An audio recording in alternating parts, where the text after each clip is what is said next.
Welcome one and all to Umami Manga. I'm Petter, and this is James. Well, hello there. And today we're talking about Volume 8 of Asadora.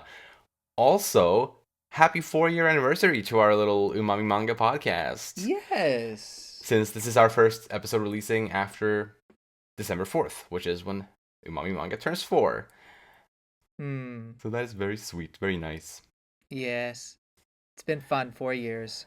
It's been amazing. And here's to another 4 at least. Yeah.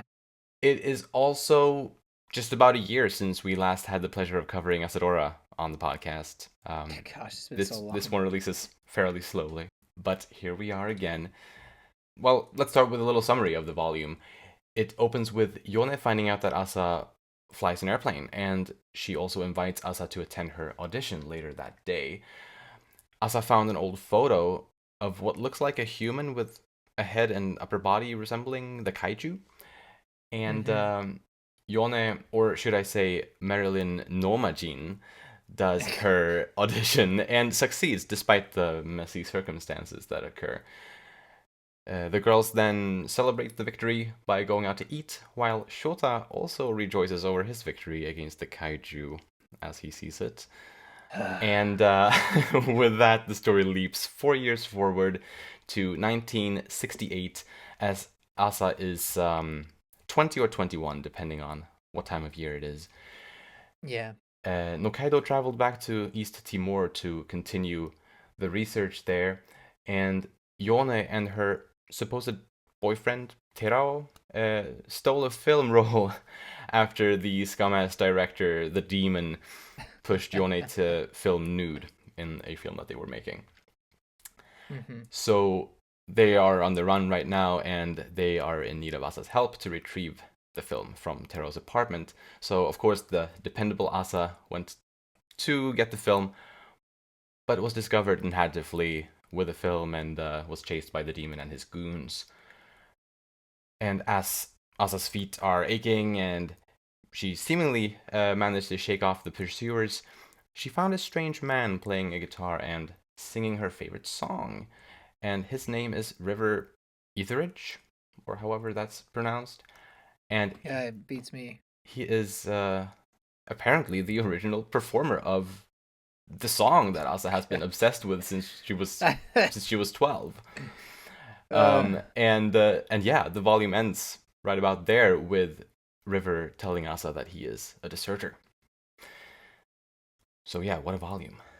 Yeah, it was a good volume. I don't know where this time skip is going. I feel like there's a lot still up in the air in terms of what's happened in these past, is it 4 years? Is that what it is? 4 year, yeah. So I don't know.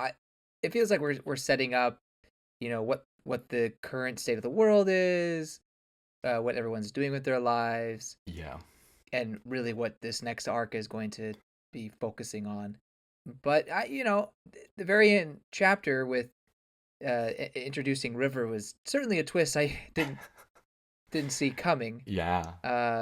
And I'm excited to talk about that. But yeah, I'm glad the time skip that I had been predicting for volumes now is finally happened. I think you predicted that previous volume, I think. I did, and like I believe the volume cover for this volume was revealed online like I think just about a month after we did the previous episode. So we learned already by then that there probably would be a time skip in this volume. So I think we all kind of went into this one expecting that to happen. Yeah, and of course it did. But yeah, you're right. There's a lot, obviously, in this 4-year time skip now that, like we have a lot to catch up on, probably.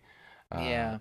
The only thing that we really learned, I think, of stuff that happened was that the Beatles came to Japan 2 years ago, and that was big for Miyako. Big moment. But yes, I suppose we should head into the character discussions, though. Yeah. Starting with Asa Asada. So, about that old photo that she found. It was taken in East Timor, likely by an American soldier, according to Nakaido's speculations. And the photo dates back to August 15th, 1947.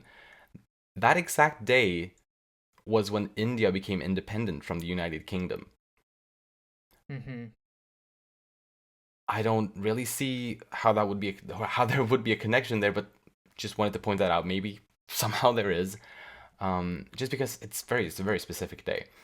Um, It is a very specific day, but I don't know. Like, would that really affect an island in Indonesia? right, it's obviously not terribly near, and I haven't been able to find any connections that could tie it to that. So yeah, I don't Yeah, I don't see reason to necessarily think so, but just wanted to point it out. you never know. Yeah. Yeah, I don't know much about that time. 1947, August 15th, if that's what it was. I don't have too many thoughts on that, but I do have thoughts on that picture. But I kind of want to save it though. Right, yeah, I was gonna say like the picture's content itself will probably save for predictions. Um, Mm-hmm. but regarding the dates, I had one other little thing, and it's not about the Okay. exact date, but it's well around that time. So just about a month after that photo was taken, Asa Asada was born. Oh, Is there a correlation there? Maybe not, but since it was so close in time, I had to point that out as well. yeah. Well, it was a month after. Yeah, like just over a month, like a month and a week or something. If it was a month before, Yeah, then we may have something. But a month after, yeah, I don't know. it's only the only reason why I even toyed with that. I mean, that great that you bring that up is that it seems that the people of Timor have mentioned, Asa before. I mean, not in reference to her specifically, but into other uh other reasons as we've explored. Hmm. But yeah, it's a month. If it's a month after, then maybe not. Yeah, I don't know. It could either be a divine coincidence or some sort of supernatural thing going on that I Right. just don't understand. Yeah. Yeah, I do believe it's probably just like a big ol' coincidence at this point in time, but I'm I wouldn't say no to there being something more. I mean, that would be pretty cool. But yeah, like as you were saying, I think there's a couple things to potentially speculate on when it comes to this, and I can't wait to get to, or I Yes. can wait, but I'm super excited to talk about that. Yeah, I'm very excited for that as well. So yeah, stay tuned for that, listeners. Closer to the end of the discussion, we will dive into all of those juicy speculations. But do you have anything else you would like to talk about regarding Asa before the time skip? I think she probably said this in a previous volume. It's just been so long, so I'll say it again. There's no point in sitting down a path you don't enjoy. Mm, I think that is kind of the calling card for all three of those girls is that they're going down paths that they enjoy, and that's how mm, they're yeah that's how they're living their lives in that way, and I really appreciate it. It's obviously working out very well for Asa. Maybe some a bump in the road for Yone, but for Asa, it's she lives by her creed, her motto, and she's doing it seems to be very successfully now. But anyway, yeah. that's all I wanted to mention about the pre-time skip. Right. Yeah. No, but that is very nice, and it is very. It establishes her character even further as who she is as a person. We already know her, Right. but it is nice, I think, to see her kind of cement her personality even further. Yeah. But yes, there's the 4 year time skip, and we learned that the Asa Asada company now has Matsuzaka handling operations and Doigaki taking care of maintenance, and he is an old military Mm-hmm. friend of Kasuga's. So there's two new Mm-hmm. characters working close with Asa, and I hope to get to learn both of them more in the future. Yeah. We did get some stuff on Doigaki, but not a whole lot. Yeah. Yeah. Seems to be a reliable repairman. For sure, yeah, yeah. He has history with Kasuga, and that seems very good. And yeah, one small thing I had, but that I really loved, is when Asa called Kinyo's rice balls magical, obviously calling back to well their importance during the aftermath of the Isewan typhoon. Mm-hmm. But I thought that was very sweet. Yeah, definitely. It reminded me of the scene in not too much of a similarity, but it reminds me of the scene in Spirited Away where she's eating the rice balls and she's just crying. Oh, yeah, Uh, right. uh, for whatever reason. I never understood that. Is it why is she crying? Okay. There's a lot I don't understand with that movie. we well maybe the listeners don't know. Petter's a Hayao Miyazaki hater. But that's go to our YouTube channel. I think you have a hot take on those, don't you? Did you? I I can't remember. I think I missed to do that in our hot takes video. Oh, never I mind. I don't know why should you didn't do. have, Maybe you're too afraid to do it. or maybe I did. It's been too long. But check out that video. Go We have watch a it. hot takes anime video, I believe, on the Umami Manga YouTube channel. But yeah, yeah, Anywho, I'm glad they're all still friends after the time skip. That was mm, one of my worries. Maybe right, not the previous volume. I feel like I had maybe gone away from that, but definitely yeah, in volume before that, I thought, oh, it was gonna go to Yone's head. Miyako was just gonna become distant, um, and even Asa would try to hold them together, but couldn't. And maybe she is kind of the common friend, but I don't. I think they're all three of them are close, and I mean Miyako is right there listening to her Yone's story about it all. So hmm, it's great that they're all doing relatively well, and they're all close friends about it too. So right. that glad to see that. And I mean, they are evidently close enough friends that Yone would go to Asa with this very dire request, Right, and this very right, sensitive information and whatnot. Uh, so I think that also definitely shows that they are still close. yeah, But yeah, Miyako sprained her ankle, so Asa had to go by herself to Teruo's apartment and retrieve that film. And I think that turned out to be a very exciting and thrilling sequence. The whole like getting yeah, inside the apartment and then like escaping on the rooftops and stuff. Like that was awesome. yeah, I thought. yeah. I mean I liked it. But on my read through, I'm like, what is the point of this? Like, I guess this is all just setting up the her meeting with River, but I don't know. Is this? I guess you just never know where you're gonna get in this story. Sometimes, you'll get Asa saving the day, yes, but you Yeah, know, that's for certain. yeah, But uh, that is a good point though, because I feel like, and maybe it's especially with Yone and Miyako that I'm also kind of at a loss as like what exactly their roles, yeah, that's kind of what true. purpose do their roles serve. Mm-hmm. But also, this fated encounter with River Etheridge that Asa has here, like Mm-hmm. it probably will lead to something, but is it going to? Is it actually going to be relevant to the kaiju story? I don't know. Yeah, yeah. That's a great question. I think ideally it would, Right. and I have some ideas, but I just I can't say for certain. And it also wouldn't surprise me if it didn't. It's just that I don't know. We get these interesting scenes that have nothing to do with the. I shouldn't say nothing that don't really add too much to the main plot. But then again, it is the morning drama type thing, and Yeah. I guess that's True. part of it all is just to have suspense and drama, and that's certainly what this chapter had. Yeah. Real quick before we talk about River, she left her shoes there. I mean, obviously didn't have time to take them as she jumped out the window. Right.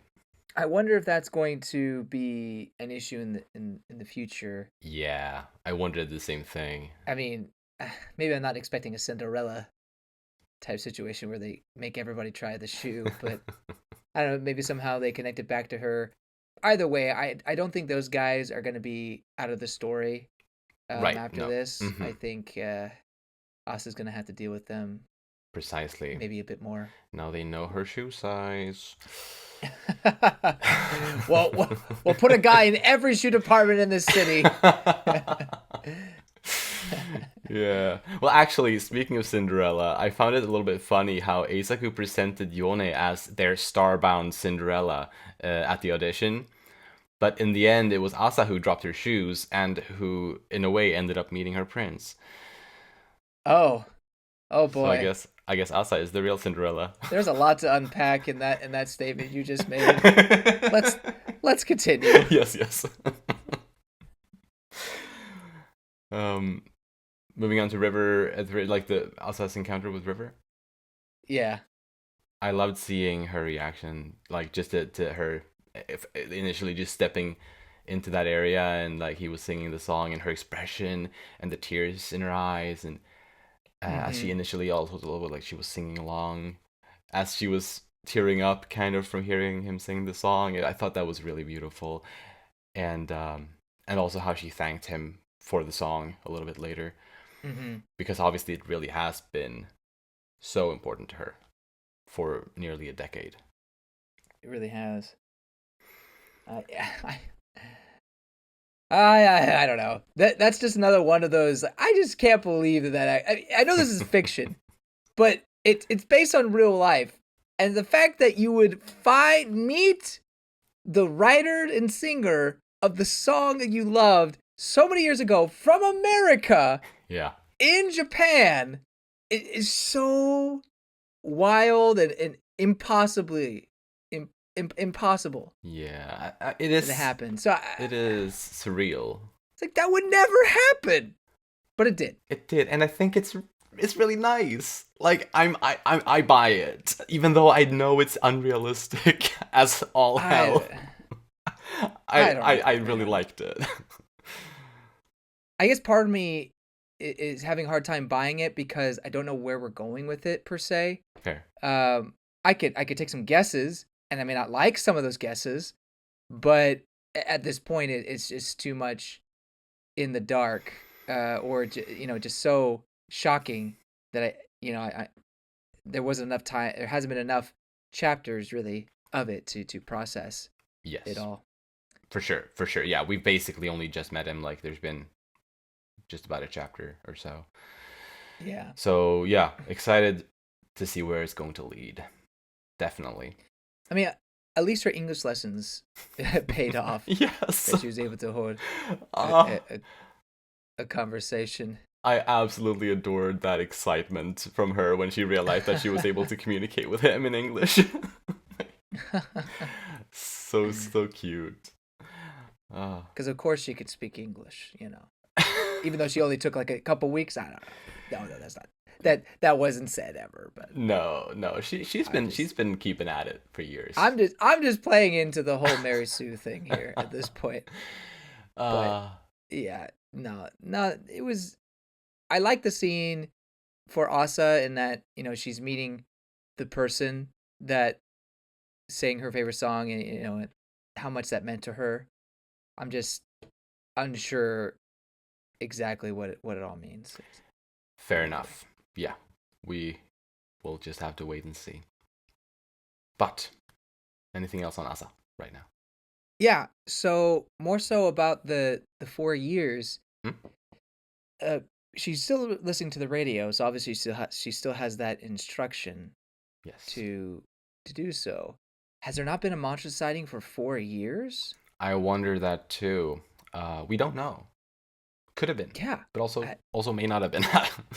um, And I guess there's no. I mean, we wanted a time skip, and there's no reason per se to see every time the monster comes up. Otherwise, who knows? Maybe it'd be a much longer story. But it would be nice to eventually understand how frequent these attacks are, or has it been a while? Um, has there been any sort of change? hmm.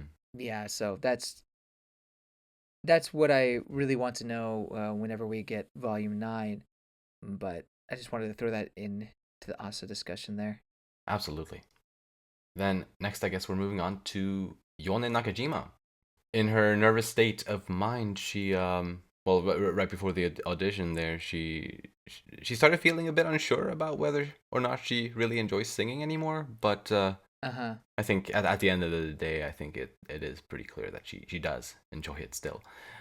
I'm pretty sure she mouthed Tanoshi to Asa before she went on stage. That's when Asa gave her, Ah, there's no point in setting out a path you don't enjoy right. spiel, and Wait, so Tanoshi being fun. ah, So I see. Right, yeah, because I was wondering exactly what her faces there meant, but that makes sense. she's definitely mouthing something. I'm guessing Yeah, it's Tanoshi. definitely could be. Yeah, It could maybe be, although I think it'd be a stretch. Daisuki, like I really love it, but I could also I think it's be Tanoshi. fair, but yeah, like something along those lines anyway. Yeah, So that yeah, that is very nice. And she's still doing it 4 years later, or at least somehow in the showbiz niz, yeah. 4 years later. So yeah, I'm glad she wasn't stuck being a Japanese version of Marilyn Monroe. yeah, yeah. And honestly, I hope she does away with that name. Yeah, Because it's so bad. Like it is. Eisaku must have been the one who came up with it, and it's just Yeah. so on the nose and not good. It's not really even subtle. No, Like, not at all. Like if you know that Marilyn Monroe's real name was Norma Jean, then yeah, no Majin. Oh gosh. yeah. Yeah, it's not great. But I guess, her mimicry got her the role, or the her start, I suppose. Yeah.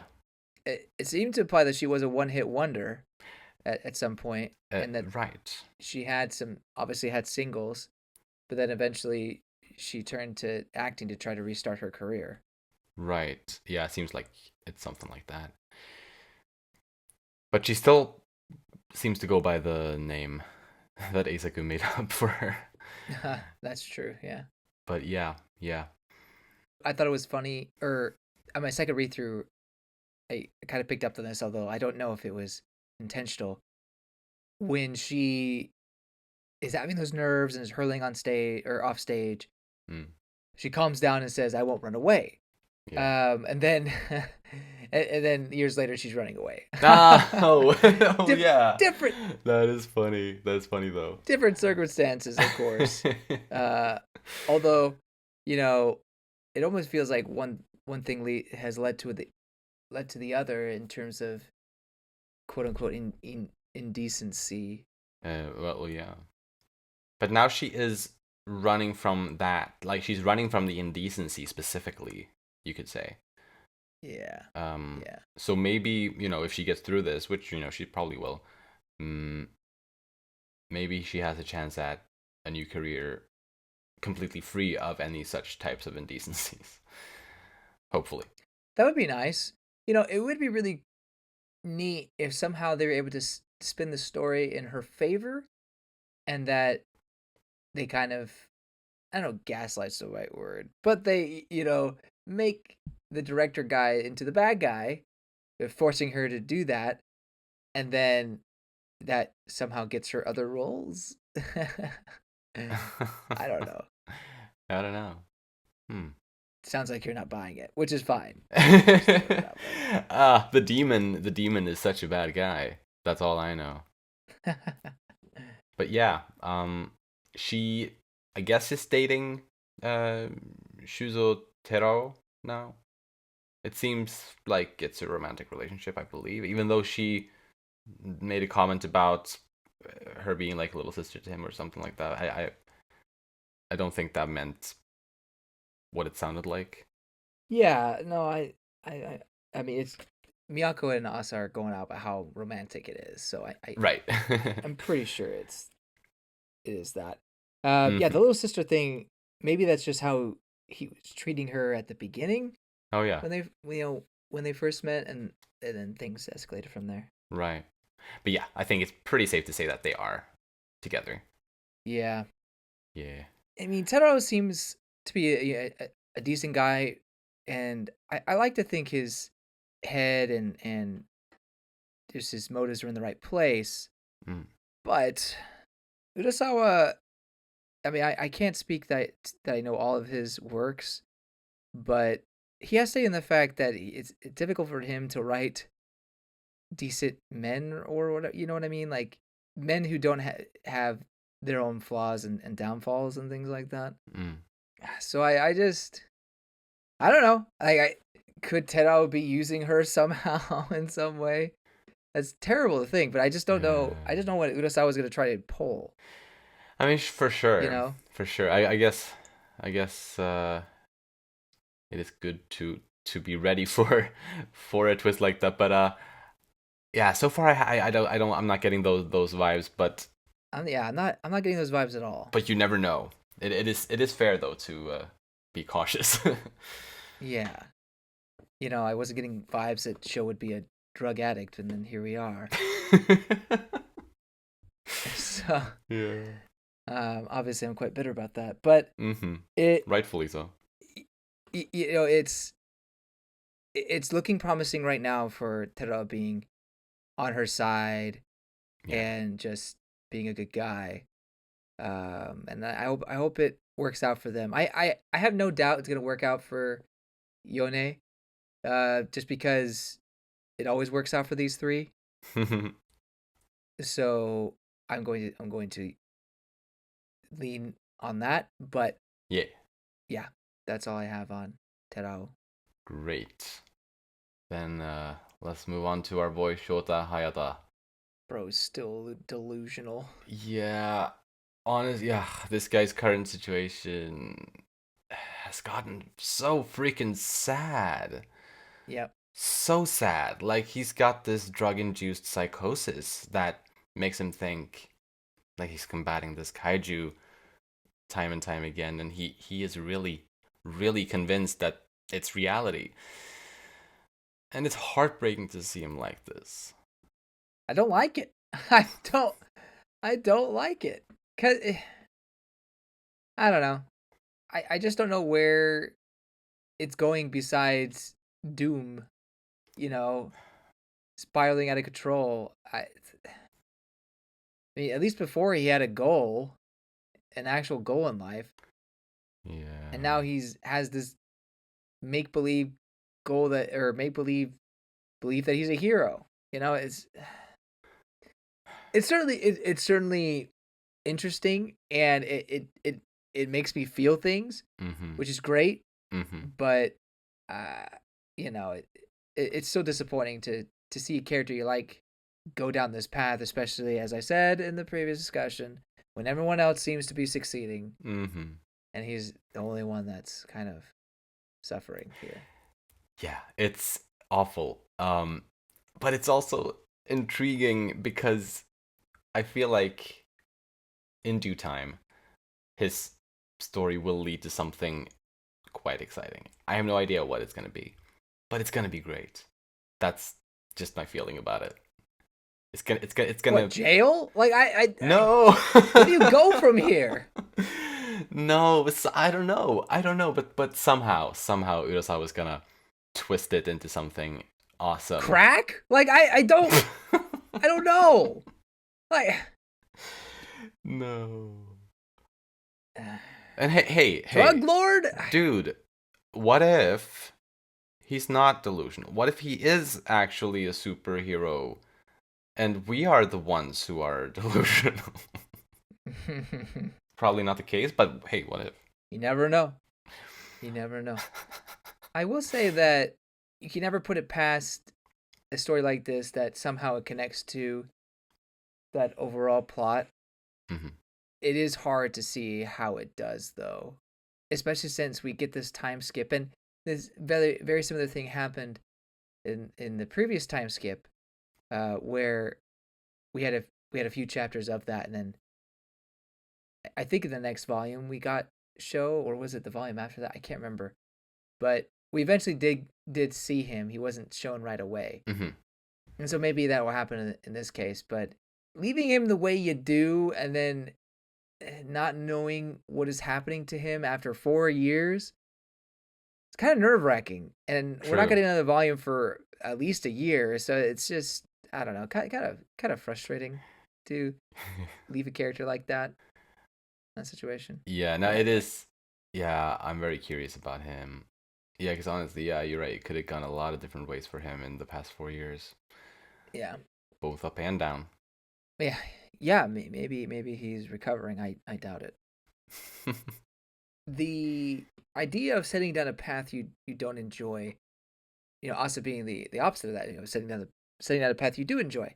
Right. But Sho's kind of is her opposite in that way, and maybe there's exaggeration, but I think he liked running at first, but the dream of becoming an Olympic runner was forced on him, Yeah. and I think he found out that that's just not what he really wants to be doing, or at least I say that, but he did promise to put a medal over Asa's head at one point, didn't he say that? He did. So maybe that did become his dream. But I think his real dream was that he wanted to make a difference just like Asa. He wanted to be able to stand up next to her because she's just so amazing. Hmm. And maybe that all that led to him just succumbing to all the drugs and everything. I don't know. I mean, yeah, I think in a way it did Hmm. because he wanted to do better. He wanted to be better, and he thought that initially, at least, he thought that those drugs could help him do better. I mean, maybe he still does. Um, he becomes bigger and stronger when he takes them. Hmm. But yeah, yeah, no, but I do like that way of comparing him to Asa. Yeah. Curious to see if he'll give up on running. Um, I mean, we're 4 years later, and the Summer Olympics are in Mexico. Oh, you're right. That's right. It's been exactly 4 years, so there will be another Olympics. You're right. Yeah. I didn't even consider that. I mean, the part of me hopes that he was able to somehow qualify, and is now, or actually, I don't know what time of year it is, but it is preparing or in Mexico. True.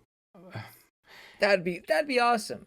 But it's just I mean, because his it's his so hard for me to believe that. he, his father and brothers are very keen on him, competing in the Olympics, obviously, as we've seen.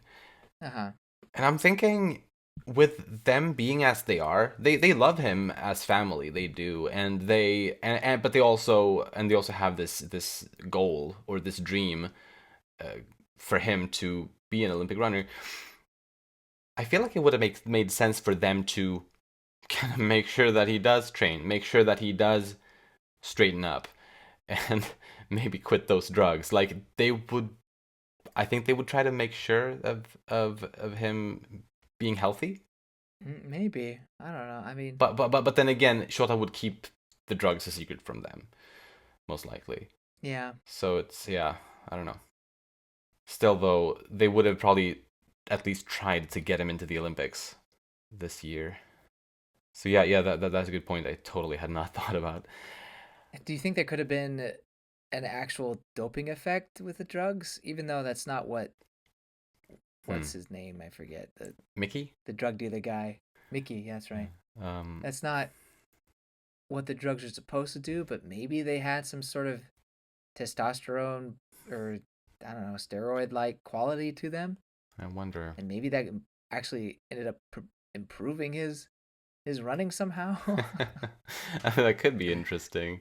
It would be bad still, but it would be interesting. It would be bad because Mm. then because I think they would probably test for it. Yeah, but, I feel like I looked that up whether whether doping was legal, or like when doping became illegal in that kind of way I in think it was sport Mexico. events. Was it this year specific? Yeah, I believe, yeah, because I believe back in '64 it was still not illegal, but yeah, maybe this was the time when it did become illegal. Um, Hmm. but yeah, I mean, either way, even if it's legal, it's still bad, obviously. But and also, as you said, this drug shouldn't have those types of effects, but Right. who knows? A lot of question marks about my boy's show. I hope it all works out. Hmm. I hate for it to be one of those tragic stories where he just ends up TED on the side of the road somewhere. You That know, would be awful. this is what happens when you take drug This kills. is what happens when you do something that you're not passionate about.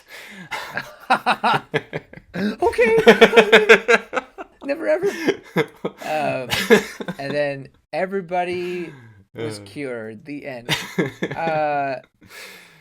Yeah. So I'm hoping for him in the next volume. Yes. Whenever we get that. Absolutely. Yeah, yeah. All right. Then let's talk a little bit about River Etheridge from Nashville, Tennessee. He's a 26-year-old American deserter, likely from the Vietnam War. I don't think we have reason to think it would be from any other war.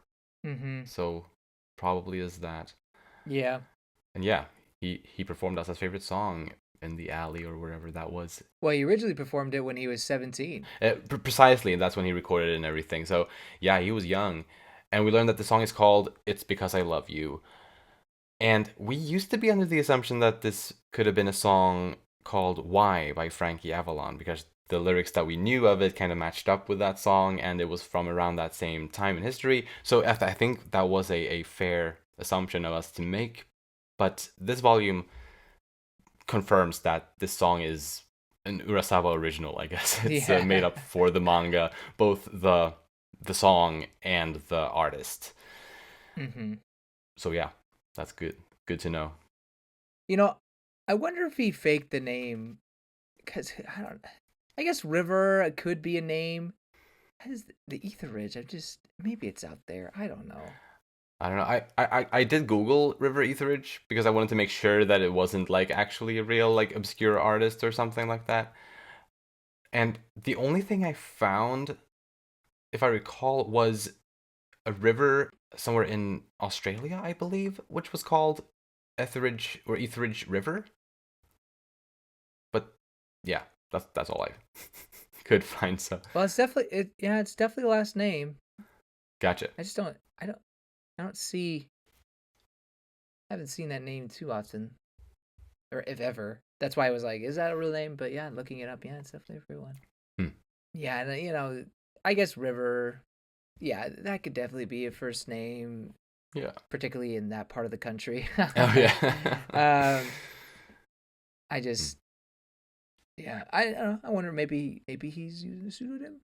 Maybe. I mean, I don't know. with like someone performing music, that's not strange. It would be strange if it was.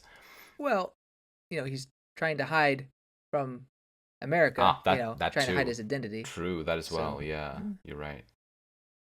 but then again, I don't think he has any reason to lie to Asa. Right. But he did also give like an explanation for at least his first name. Like he was named River because he was born by the river. Mm-hmm. Similarly to how was named Asa because she was born in the morning. Mm-hmm. So I think that's kind of funny. That's kind of cute. Yeah. Yeah, excited to see him in the next volume to see what he has to offer to the story other than his song. Well, I mean, it sounds like you're thinking that he might be the love interest at this point. The thought has crossed my mind, but I'm not. It's not something I'm like necessarily believing in, but it's definitely. I think it's for sure a possibility. But yeah, I don't know. You were the one. You were the one who said Prince. Yes, That because was I your wanted to draw words. parallels to Cinderella. That's why I said it was a lot to unpack. There. Right. Yeah. And yeah, like yeah, I do think there is a chance, but I definitely don't want to rule out Shota. Nakaido is not in the race, but Nor should he be. but I think Shota and River may both be in the race. Well, it all really depends on, I guess, the next volume, how River is portrayed in the next volume. Since obviously we have so little to go on right now. Yeah. And I am mostly rooting. I will make it clear. I am mostly rooting for Asa and Sho. Like for sure, I'm mostly on that ship. I don't think Urasawa is though. Anyway, no, I don't know. He's a tease, I'm sure. But yes. Yeah, as I said before, I'm intrigued to see where this river arc goes, and I have a couple theories that I'll share later. Lovely.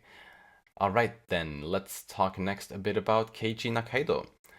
This pure young man could not stand for his uncle's indecency, so he crashed the audition. I mean, I respect the man for sticking to what he believes to be, you know, good and right. Maybe not the time to do so. I don't know. Maybe I would be like, none of my business. But Yeah. yeah, I guess I can't be too mad at him. No, no, like exactly. Like it is like a fine gesture in a way, even though yeah, it was kind of destructive and whatnot. Luckily, it did work out in the end for Yone, but it it Yeah, it easily might not have. yeah. But yeah, I did still enjoy that part for him though. I also like how he tried to treat the girls to a meal. Oh yeah, And then he just kind of brushed him off. yeah. Also, 200 yen for a meal. Wow. I mean, yeah, you could get like something at a kombini, like maybe a rice ball, Mm, maybe, yeah. but 200 yen for a whole meal. Wow. Inflation, man. I mean, yeah, like inflation and whatnot. I don't know what the yen was worth back in the '60s compared to now. Like, I have no Hmm. idea. But yeah, Nor do I, but they're talking about some at least meals that would probably cost 1,000 yen, if not more. true, true.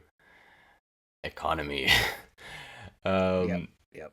but yeah, as I interpreted it, the scene with Keiichi back in Timor, I believe, was the first scene after the time skip. Yeah. I read it as that because That's how I read it too. nice, nice, yeah, because there's the part where Shota is looking out into the ocean on one page, and then on the next page we see, I guess, the ocean outside of Timor instead, and we're there with Keiichi, and yeah, that seemed like the transition. So yeah, glad we're on the same page on that. Right. And he reunited with a man named Ramos in Timor, who I guess he got to know when he was there previously. So that could be a character that we'll may or may not see more of. But Mm-hmm. but yeah, Keiichi is still completely awestruck by Asa Asada as the goddess with golden wings. Yeah. There is a goddess. Yeah. Not sure how I feel about that. I mean, one time, okay. But again, And like 4 years later, he's still feeling yeah. this way. It's like what? Uh, Hmm. that is funny. Yeah. I thought it was interesting that the claw marks on the tree would be impossible to find. I mean, yeah, time has passed, so I'm curious what exactly he'll be able to discover here. Yeah. I'm not certain.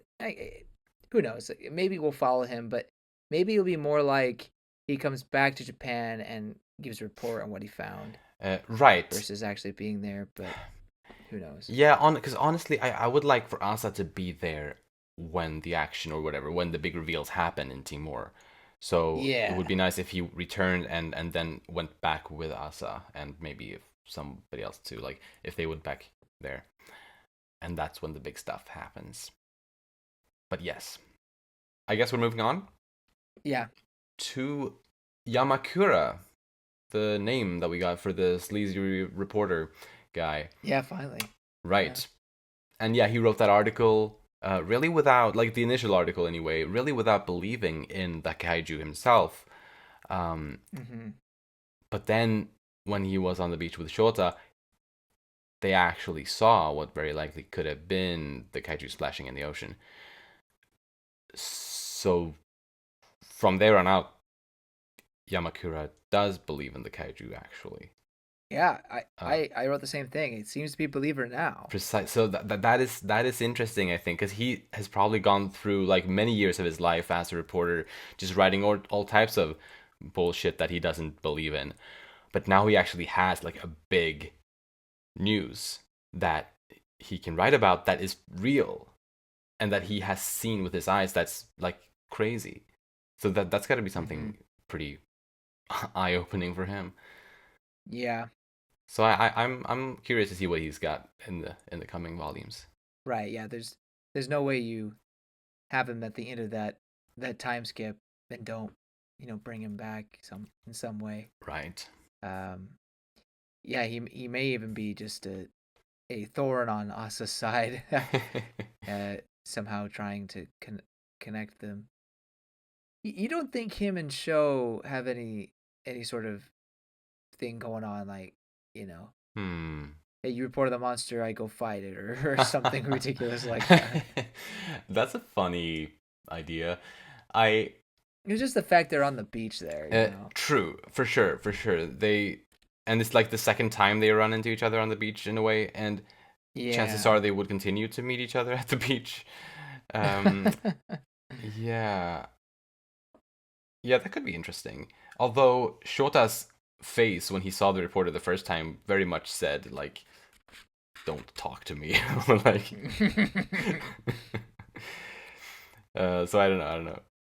Yeah, I mean, I'm hoping they're not connected. They're separated because I just don't want any more bad stuff for sure. But I mean, to be fair, it's not like Yamakura is completely unforgivable. I mean, he's not a great guy, but he is trying to tell a truth. Like Hmm. he knows something is up, and he's just using that to for his own gain. Of course, Yeah. as a sleazy reporter. Yeah, Yep. but he's not wrong that there is something there, Uh-huh. and you know respect the man trying to get the truth out there, Yeah. Yeah, even if it seems to be tabloid garbage. for sure. Anyway, do you have any other characters you want to talk about? No, that's it. All right, then let's move into predictions. And let us start by talking about the photo of the human with the kaiju head. Oh That seems to yes, be a big yes. topic for predictions here. And Uh huh. first of all, I'll say that I don't think that it is just some dress up for a festival. Like Thank you. yeah, like Nikaido was speculating. Because that would be boring. Like for the story, that would be dull. It's got to be something exciting. I So, mean, to be fair, to give it a little bit of credit, uh-huh. maybe they are reenacting something that they saw. Fair. I mean, I guess that's what that would be, and so Mm, and so maybe that could lead to the origin eventually. Uh, but I agree with you that I don't think this is a picture of a person who just put on a mask. right. Besides, that mask looks way too detailed and complicated Yeah. to be a mask that someone made. Right. Exactly. So yeah. And so back in it was like volume 2 or something like that, I believe. Um, I spat out a speculation about the kaiju having started off as something far smaller and then grown into the size that it is today. Um, Mm-hmm. and I haven't really thought about that speculation since then, I think, or at least not much. But Mm-hmm. but yeah, basically, what if the kaiju actually started off as a human, straight up, Yeah. and then steadily transformed or transmuted or whatever and became what it is? And I think that could explain. Well, it would explain, I think, the similar anatomy. Like when you look at the knees and the way it stands up and whatnot, it looks Right. very much like human knees. Um, Mm-hmm. and if this is true, it I think would also explain the scratch marks on the tree in Timor. Yep. Like those claw marks, they're big, but they're not the size that the kaiju is today, obviously. Um, Yeah. so that would be like somewhere, while it was still growing. So I think that could make sense, and that would be pretty thrilling. I 100% agree in that prediction. I mean, who knows what it could actually be, but I that's what I'm thinking. Nice. That we're seeing the beginning, or maybe not the exact beginning, but we're seeing a transformation of some kind happening in that photo. Mm. Um, Pretty spooky, Yeah. and I could see that if American Soldier took the picture, probably just assumed, oh, this must be some sort of strange ritual thing. what Oh a yeah. weird culture these people have. True, true. Um, and then just Right. went on his way. And that would also explain potentially why they at that place have that song, and well, it doesn't really explain the song, but why they have a saying regarding the monster, because maybe they've had this thing in their area for a while, and so they Mm, you know had ways to combat it, whether it just be chance or whatever. yeah. And so my thinking about what the monster is, I mean, we both agree it's probably a human, but why did this happen? Right. Um, Testing, could maybe there was some sort of strange testing going on. I guess you never know. But I think when we're talking about world disasters and the origin of Godzilla, Yeah. seems to be atomic bombs are Hmm. or could be the origin. A person who got somehow hit by this radiation, Yeah. um, and now is transforming into, or has transformed into, this giant kaiju. Yeah, like yeah, right. Time wise, I think it would add up since this was only like the photo was taken 2 years after 1945. Right. And so I'm gonna throw a curveball here and bring up Kasuga. Uh, I was debating if I wanted to mention this earlier, but Mm, I saved it for predictions. He mentions war buddies who were still in the jungle after the war, exactly. and that's just a little bit of a tidbit that I just don't think you mention unless it could mean something. Um, Yes. could they be related to the monster at all? Um, uh, now, a caveat. Obviously, it's someone in relation to what's going on currently with America and the Vietnam War. With, you have people against the war leaving, not wanting to be punished for leaving, Hmm. and so going into hiding. Yeah. So I'm sure that's uh, a correlation between the two. But I also think it just makes too much sense if it's these Japanese soldiers who somehow got hit with some sort of radiation that ended up getting started transforming, and were just trapped along these areas, and maybe that's why the kaiju is trying to, maybe not completely consciously, but is trying to get back to Japan in some way. Ah, oh, that would be yeah. I like that. Right, because yeah, it is unclear where, like, what location they're talking about when when Doigaki and Kasuga are talking. They say the jungle, but they don't specify where in the world this jungle is. Mm-hmm. Um, Mm-hmm. but obviously, yeah, I was also thinking that wouldn't it be interesting if it was the jungles in East Timor? Yeah. And I was also speculating a little bit, like maybe Nakaido will run into some of those Japanese soldiers while he's exploring the deep jungles there. Ah, Um, definitely or possible. maybe he and Asa runs into them when they return the second time or something. But like maybe Uh-huh. they're still there, like, or at least some of them. And maybe Yeah. since they've been there since the war, um, they would have been there also in 1947, and either they're involved or they know some stuff about it.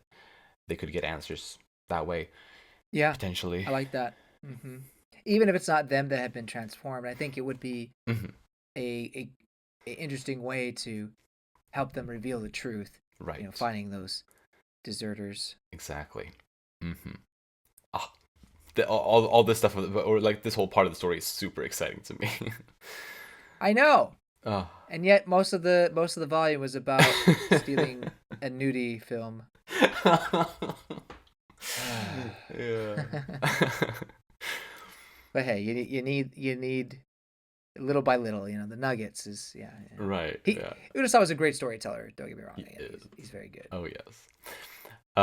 You also touched on a little bit on the Vietnam deserters, and obviously how the ones that like Kasuga's old comrades who stayed behind in the jungle. I guess maybe it's not for sure, but I get the feeling that they were also deserters from World War II. And so I think this volume could be hinting at perhaps at more anti-war messages in the future of the story. Mm-hmm. um, with maybe especially the concept or the theme of desertion coming up both with the Japanese in World War II and with the Americans in Vietnam. Yeah. So I am expecting more of those types of anti-war themes. Yeah. You have two characters in this that have connections to war and probably particularly being anti-war with Kasuga Mm, with his experiences and everything, and then Kinio, um, right. which we don't know her entire story with whoever she lost, but Mm, um, clearly they're both sufferers from that. yeah, for sure. But I also think it's interesting that Usawa would bring in Beheiren. Right. Um, and to be fair, it's not like I really knew, but I heard references to them because it was such a big historical thing at the time that there's references to them in Japanese pop culture Mm, here and there. gotcha. So I think I recognized hearing that, Mm, but um, anyway, the fact that he even mentioned that does make it seem that it is going to at least one of the messages be very anti-war, which I'm hmm. all for. Oh yes. Oh yes. um, and yeah, it will be interesting to see in what way the message is told. But I also think they could play a role the Beiheren, Mm, since they established in this volume that they were sheltering American soldiers who had deserted, yeah, precisely. and the fact that we have one at the very end of the volume here implies that maybe they're in the area there where Asa is, and they play a Hmm. part. Um, if this was a story that everyone gets a happy-go-lucky ending, or it always works out for everybody, Uh, I guess it kind of does, except for Show. I guess what I'm trying to say is, if it actually was happy-go-lucky for Show, then I would predict that Show is actually working with Behiden, and oh. that's how he comes into that. He's able to get over his drug addiction. And he says, "This is how I'll help people is by you know making sure that they're not punished or that they're not found out or blah blah Aw, blah blah." that would be That nice. would be awesome, right? I Yeah. guess in some way, it kind of changes his whole dreams and everything. But that'd be cool. But that's not what this kind of story is. That's just not happening. I need to mention a very silly thing or a misreading that I did my first time when I came to the final page of the volume Uh huh. and River says like I um I'm a dasshole was how I read it. Like, well, that's a weird word. Which like I'm a dasshole. No, it's a Japanese word which means deserter as I understand it. Yeah, But Dasohe. yeah, Yeah. but I just read it kind of without thinking. Dasshole. What is, what is that? That's dumb. Anyway, sorry. Well, about Asa's younger brother, Koshichi. Mm. He still seems to be getting into fights, just like he did before the time skip. Yeah. And I just, for some reason, got the thought that maybe he will grow up to be a kind of violent man still. Like he will continue to get into fights and be someone who fights um, even as he becomes an adult. Because I feel like the story's going to probably get there eventually. And also regarding his character, if I remember correctly, because he was born on the day of the typhoon, right? And he even, I believe, at some point claimed that he has a memory of seeing like that tentacle Oh, of the that's kaiju right. or Oh, yeah, that whole plot point. I totally the tail of the forgot about kaiju. He that. has a memory of that of like his first day alive, Yeah. um, Wow. which I feel should become relevant in the story in the future. So I feel like his character as a whole could be pretty relevant further down the line, probably maybe a lot further down the line. But like there's that plot point with him having seen the kaiju as a kid, and also, well, my speculations about him maybe, well, continuing to be a violent person, and if the story is going to deal more with, well, with anti-war anti-violence themes, I guess it could play nicely in with that. Yeah. Actually, what's happening is that he's slowly transforming into a kaiju. I mean, you just can't tell yet. It's more starts like a mentality, Uh-huh. especially with younger children, and then when they reach adulthood, that's when they start growing the scales and the Mm. big bulbous eyes. It takes time. Ah. It takes time. I wonder if there's some significance that he was born on the day of the disaster. No, probably not. I don't know. No idea. Ah, so hard to know what to expect. But anyway, yeah. Mm. Are, are the parents dead? It's been years. Oh yeah, Like we right. haven't talked about. I'm still trying to find my family. I I think we've given up on them at Ah, this point. I mean, you and I probably have. I don't know if Asa has. Probably not. I mean, she's not gonna give up until she's holding the skull of her father. Hmm. It's just yeah, Yeah. yeah. There's a lot of little plot points here and there that are really exciting, but they just don't get touched on a lot. Yeah, but I also really enjoy this kind of back and forth between the action and the everyday life kind of stuff. Like it is fun to see Hmm. how Asa manages to balance those two different lives in a way. Yeah. I think I compared her to Spider-Man at some point before, who also has a bit of a similar struggle. Um, True. and I love Spider-Man for that, and I love Asa for similar reasons. That's fair. That's fair.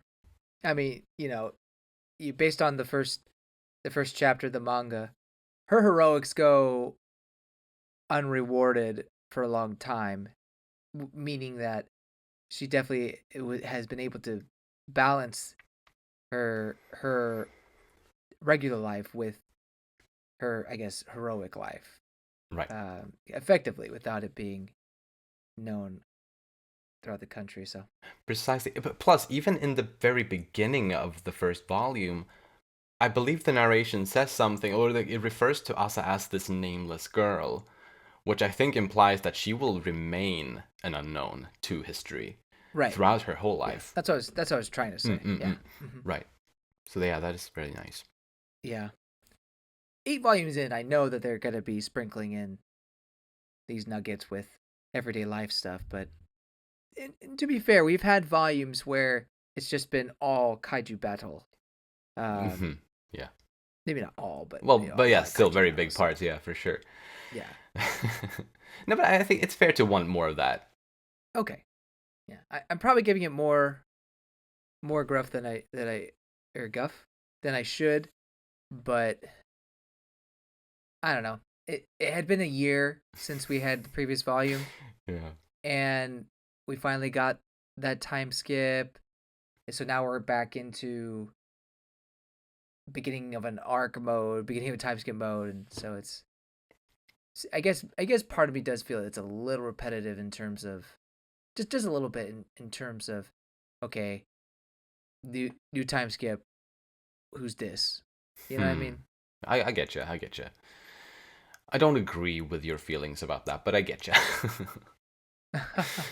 um, Yeah. mm, but yeah, yeah. No. Did you have any other predictions, by the way? Yeah. I looked up some natural disasters in 1968 just to see what was around. Oh. There were certainly some things that happened in the U.S. A couple assassinations that were pretty big, Oh. among other things. But that really wouldn't make a difference in this story, I don't think. But the one storm that I saw that actually did anything to that area was Tropical Storm Polly. Mm-hmm. It hit the southern islands of Japan and killed 112 people. Hmm. Um, that's a decent amount. For sure. It's kind of not a great way of putting it. Well, yeah. But would that be warranted enough to consider it a kaiju attack? I don't know. I mean, who knows? Yeah, I have no idea. I think there's definitely a chance for it to be, but we shall have to see.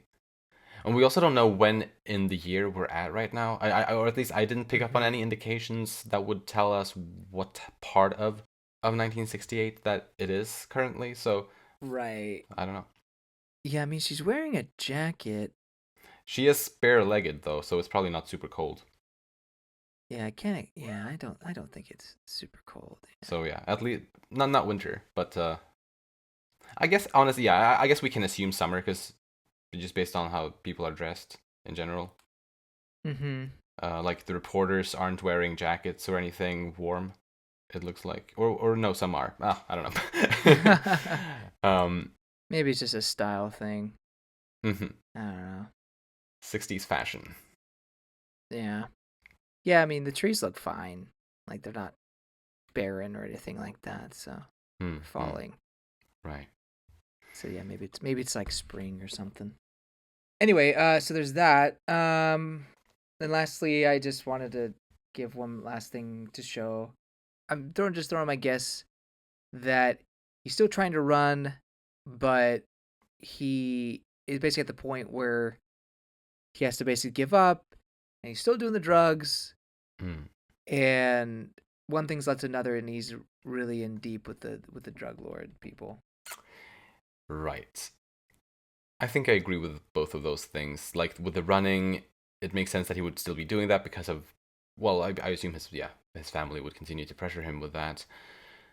And with the drugs, yeah, I feel like if he would have gotten out of the drugs, it would have been weird to not, well, for us not to be there with the story when he got out of the drugs. So Yeah. with that in mind, he should probably still be in that, sadly. Yeah. Yeah. But maybe not for too much longer. I don't know. Maybe he was just a druggie for 4 years and that's it. Only 4 years. High school, man, crazy. Lastly, this is kind of more smaller stuff, like what will happen right after. I think Costco will find Asa and bring her back safely.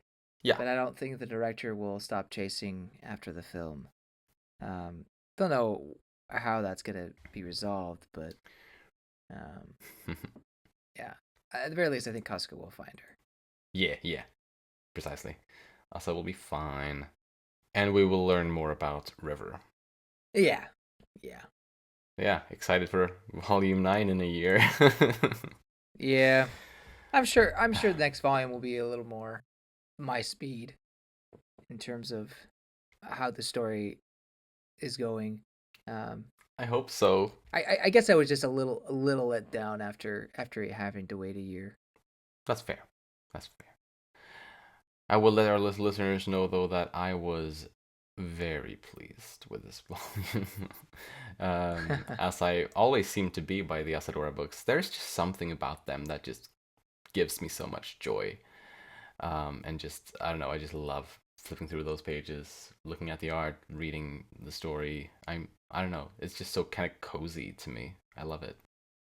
Interesting. I mean, it's not a slog for me to read, of course, no, but I'm not loving it.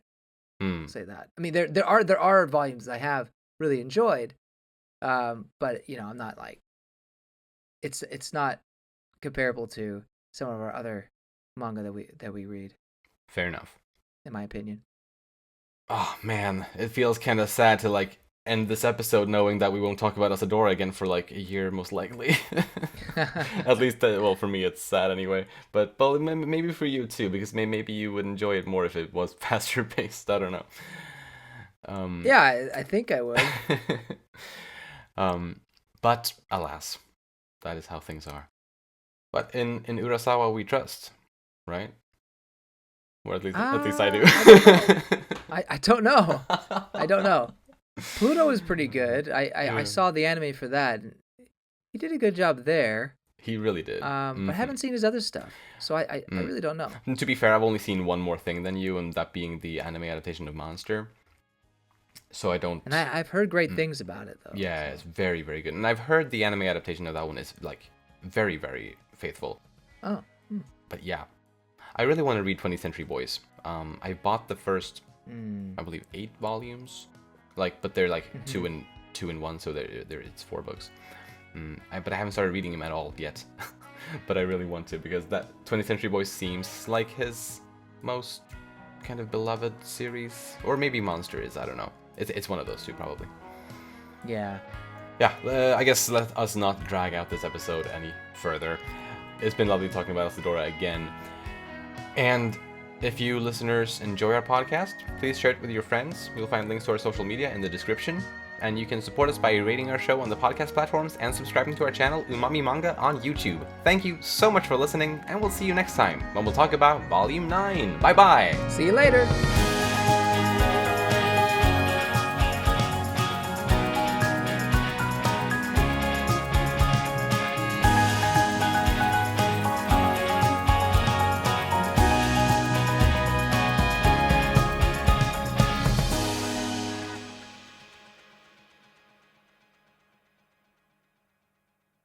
I'm a dasshole.